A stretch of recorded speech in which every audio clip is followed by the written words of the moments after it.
Magandang hapon. Kain tayo, guys. Ang ulam po ay prito, galunggong.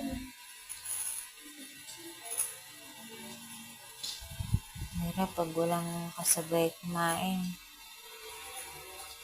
Pero minsan sinusubukan ko naman ng mga apo ko. Pag gusto nilang ulam, pag ayaw, di hindi sila kakain.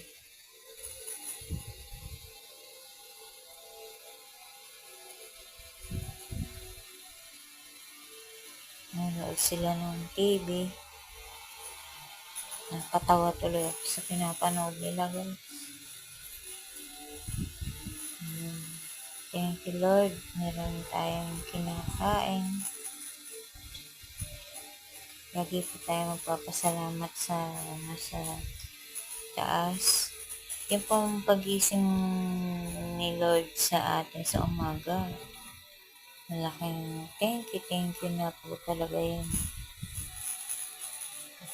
Every gising is a blessing. Thanks for watching, guys. Ingat po tayong lahat. Thank you.